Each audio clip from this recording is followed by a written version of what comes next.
Windows 10 ilə Windows 11 arasındakı fərqlər. Salam dostlar, bu dəfə sizinlə birgə Windows 10 ilə Windows 11 arasındakı fərqlərə baxacağıq. Microsoft yeni sistemində nəyi dəyişib, nələri isə saxlayıb? Gəlin birlikdə öyrənək. Başlat menüsü.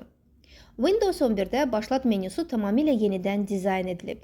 Artıq Live Tiles yoxdur. Onların əvəzinə sadə və statik ikonlar var. Axtarış paneli də artıq taskbarda deyil, məhz başlat menüsünün içində yerləşir. Üstəlik, yeni əlavə olunan tövsiyə olunan bölməsi son açdığınız proqramları və faylları göstərir. Tapşırıqlar paneli, taskbar. Taskbarda dəyişib. Əvvəllər ikonlar solda olurdu, indi isə onlar mərkəzdədir. Taskbar bir qədər hündürləşib və yeni animasiyalar əlavə olunub.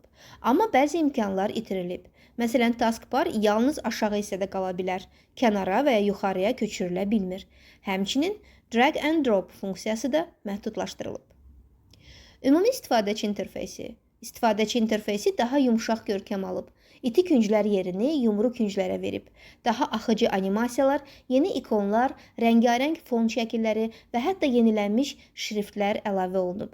Kontekst menyularda daha sadə və müasir görkəm alıb. Səs effektləri. Windows 11-də səs effektləri fərqlidir. İşıqlı rejimdə səslər daha aydın və kəskin eşidilir. Qaranlıq rejimdə isə səslər daha yumşaq və sakit olur.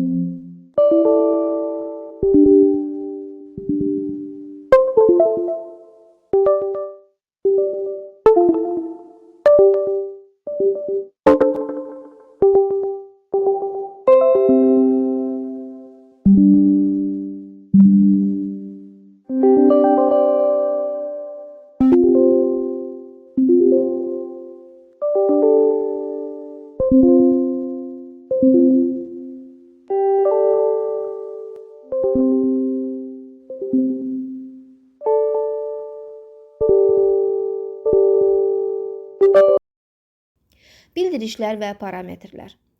Windows 10-da Action Center adlanan vahid panel var idi. Windows 11-də isə bu iki hissəyə bölünüb. Quick Settings və Notifications. Quick Settingsdə səs, işıq və Wi-Fi idarəsi birləşdirilib. Bildirişlər isə təqvim ilə birlikdə göstərilir.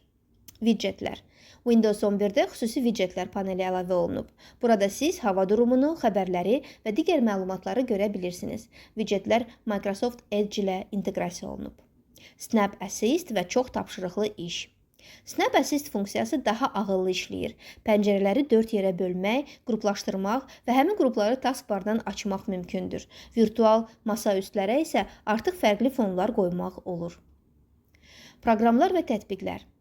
File Explorer, parametrlər və Microsoft Store tamamilə yenilənib.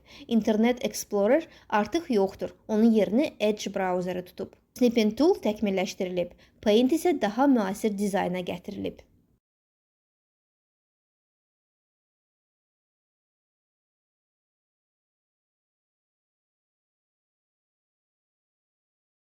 Planşet rejimi. Windows 10-da ayrıca planşet rejimi var idi. Windows 11-də isə bu ləğv olunub. Əvəzində ikonlar arası məsafə artırılıb və toxunma idarəsi daha rahatlaşdırılıb. Üstəlik 3 və ya 4 barmaq jestləri ilə masa üstlərini dəyişmək mümkündür. Yeni ekran klaviaturası isə fərqli mövzular və rənglərlə gəlir. Quraşdırma prosesi. Quraşdırma prosesi daha müasir və rəngli görünür. Animasiya və vizual elementlər əlavə olunub. Cortana artıq bu prosesdə iştirak etmir. Kompüterə quraşdırma zamanı birbaşa ad vermək mümkündür. Windows 11 yalnız 64 bit versiyada təqdim olunur. Yeniləmələr. Windows 10-da ildə 2 dəfə əsas yeniləmə gəlirdi. Windows 11-də isə bu ildə 1 dəfə olacaq. Üstəlik, yeniləmə zamanı qalan vaxtın təxmini göstəricisi də ekranda əks olunur. Yekun. Beləliklə, yekun olaraq deyə bilərik ki, Windows 11 daha müasir dizayna, daha axıcı animasiyalara və yeni funksiyalara malikdir. Amma eyni zamanda bəzi köhnə imkanlar çıxarılıb. Windows 10 sabit və klassik olaraq qalır. Windows 11 isə gələcəyə daha çox uyğunlaşdırılıb. Dostlar, ümid edirəm ki, bu izah sizin üçün faydalı oldu. Əgər Windows 10 və Windows 11 arasında seçim edirsinizsə, hər iki sistemin üstünlüklərini və fərqlərini nəzərə almaq vacibdir. Sağ olun, növbəti dərslərdə görüşənədək.